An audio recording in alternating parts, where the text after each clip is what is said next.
Welcome to our YouTube channel Ahmed Study. আজি আমি দেখুৱাম SSC GDৰ নতুনকৈ আপুনি মোবাইলৰ সহায়ত কেনেকৈ ৰেজিষ্ট্ৰেশ্যন কৰিব পাৰে। তাৰ বাবে আপুনি প্ৰথমতে আপোনাৰ মোবাইলত থকা ক্ৰম ব্ৰাউজাৰটো ওপেন কৰি ল'ব লাগিব। তাৰ পিছত আপুনি সোঁফালে দেখা পাইছে 3 ডটত ক্লিক কৰি ডেস্কটপ সাইট কৰি ল'ব লাগিব। তাৰ পিছত ইয়াত সাৰ্চ বাৰত সাৰ্চ কৰিব ssc.nic.in সাৰ্চ কৰি দিব। তাৰ পিছত ইয়াত প্ৰথমতে যেটো লিংক ওপেন হৈছে তাতে ক্লিক কৰি দিব। ইয়াৰ পিছত দেখিবলৈ পাইছে সোঁফালৰ তলত forget new user register now ইয়াত ক্লিক কৰি দিব। ইয়াৰ পিছত বেসিক ডিটেইলছ খিনি ফিল আপ কৰিব। ইয়াত প্ৰথমতে আছে do you have আধাৰ। যদি আপোনাৰ আধাৰ আছে তেনেহলে yes ত ক্লিক কৰিব, নাথাকিলে not ক্লিক কৰিব। যদি আপোনাৰ আধাৰ নাই তেতিয়াহলে 1 or C ফিল আপ কৰিব লাগিব। 1 or C ইয়াত ভালেকেইটা ডকুমেন্ট আছে, তাৰ পৰা এটা সিলেক্ট কৰি আইডি নম্বৰটো বহাই দিলে হৈ যাব। আৰু যদি আপোনাৰ আধাৰ কাৰ্ড আছে তেতিয়াহলে yes ত ক্লিক কৰিলে 1 or C ফিল আপ কৰিব নালাগে, 1 or D নালাগে। ইয়াৰ পিছত tour add আপোনাৰ নামটো বহাই দিব। তাৰ পিছত ভেৰিফাই কৰিব। ভেৰিফাই মানে আপুনি ডাবলকে বহাব লাগিব। tour C আছে এটো ন দিব। tour D এটো নালাগে। ফাদাৰ্স নেম বহাই দিব, আকৌ এবাৰ বহাই দিব। মাদাৰ্স নেম বহাই দিব, মাদাৰ্স নেম আৰু এবাৰ বহাই দিব। ইয়াৰ পিছত 5 or 8 আছে আপোনাৰ ডেট অফ বাৰ্থ বহাই দিব। 6 আছে matriculation 10th class examination details. ইয়াত এডুকেশ্যন বৰ্ডটো ইয়াৰ পৰা সিলেক্ট কৰিব। ইয়াত আছে board of secondary education Assam, এটো সিলেক্ট কৰিব। আকৌ এবাৰ সিলেক্ট কৰিব ইয়াত। তাৰ পিছত ইয়াত মেট্ৰিকৰ যেটো ৰোল নম্বৰ হেতু বহাই দিব, আকৌ এবাৰ বহাব। তাৰ পিছত মেট্ৰিক কিমান চনত পাস কৰিছে হেতু ইয়াত সিলেক্ট কৰিব। যেটো চনত পাস কৰিছে আপুনি হেতু সিলেক্ট কৰিব। ইয়াৰ পিছত জেন্ডাৰ বহাই দিব। ইয়াৰ পিছত 8 নম্বৰত লেভেল অফ এডুকেশ্যনেল কোৱালিফিকেশ্যন আপুনি কিমান দূৰলৈকে পঢ়িছে হেতু লাষ্ট মেট্ৰিক হাই সেকেন্ডাৰী বা গ্ৰেজুৱেশ্যন যেটো কৰিছে হেতু বহাই দিব। তাৰ পিছত মোবাইল নম্বৰ বহাই দিব, ইমেইল আইডি বহাব, ইমেইল আইডি ভেৰিফাই কৰিব আৰু শেষত ষ্টেট আসাম সিলেক্ট কৰিব। মই ডিটেইলছ খিনি আগত ফিল আপ কৰি লৈছো। গোটেইখিনি সম্পূৰ্ণকৈ ফিল আপ কৰাৰ পিছত আপোনালোকে সেভত ক্লিক কৰি দিব।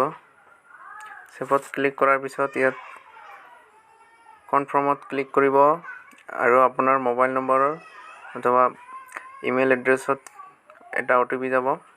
এতিয়া কনফাৰ্মত ক্লিক কৰিব আৰু বেসিক ডিটেইলছ সেভ হৈ গৈছে।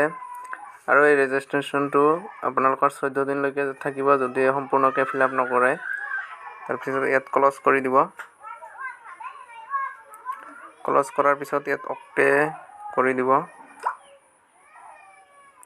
ইয়াৰ পিছত ইয়াত ৰেজিষ্ট্ৰেচন নম্বৰটো বহাই দিব আৰু যেটো পাছৱৰ্ড ইমেইল এড্ৰেছত গৈছে হেতু বহাই দিব। তাৰ পিছত ইয়াত কেপচা কোডটো বহাই দি লগইনত ক্লিক কৰিব।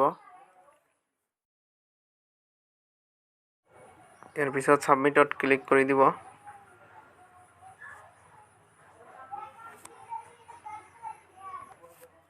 ইয়াত দেখিবলৈ হৈছে your password has been changed successfully, please log in to continue।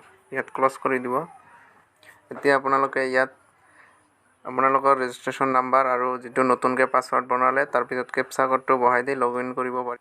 From মানে এডিশনেল এণ্ড কন্টেক্ট ডিটেইলছ এটো ফিল আপ কৰিব লাগিব। ইয়াত প্ৰথমতে আছে কেটাগৰী, কোনটো কেটাগৰীৰ হয় আপুনি এইটো সিলেক্ট কৰিব। দুবাৰকৈ সিলেক্ট কৰিব লাগিব। তাৰ পিছত আছে নেশ্যনেলিটি, ইয়াত নেশ্যনেলিটি ইণ্ডিয়া সিলেক্ট কৰিব। তাৰ পিছত আইডেন্টিফিকেশ্যন মাৰ্ক কিবা কোটা চিঙা থাকিলে এইটো ইয়াত লিখি দিব আৰু যদি নাই তেনেহলে এনে বুলি লিখি দিব। তাৰপিছত কিবা ডিসেবিলিটি থাকিলে এইটো ইয়েস দিব, নাথাকিলে নো দিব। তাৰপিছত টাইপস অফ ডিসেবিলিটি, যদি ডিসেবিলিটি থাকে কোনটো ধৰণৰ সেইটো দি দিব। ইয়াৰ পিছত আছে ষ্টেটটো সিলেক্ট কৰিব, আসাম। অলপ ৰখিব। তাৰপিছত সিলেক্ট কৰিব ডিস্ট্ৰিক্ট যিটো হয় সেইটো সিলেক্ট কৰিব। ইয়াৰ পিছত পিন নম্বৰটো সিলেক্ট কৰিব, পিন কোডটো।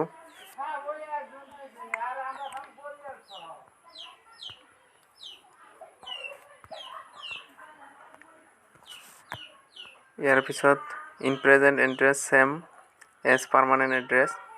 এইটো প্ৰেজেন্ট এড্ৰেছ আপোনাৰ আৰু পাৰ্মানেন্ট এড্ৰেছ সেম হ'লে ইয়েছত ক্লিক কৰিব, নহ'লে নট ক্লিক কৰিব। এড্ৰেছটো ফিল আপ কৰাৰ পিছত আপোনালোকে এবাৰ ভালদৰে চাই ল'ব। ফিল আপ কৰাৰ পিছত আপোনালোকে সেভ, ইয়াৰ পিছত ক্লজ কৰি দিব। ইয়াৰ পিছত আপুনি যদি প্ৰিন্ট কৰিব বিচাৰে তেতিয়াহ'লে আই এগ্ৰীত ক্লিক কৰিব। ক্লিক কৰি টেক ড্ৰাফ্ট প্ৰিণ্টত ক্লিক কৰিব।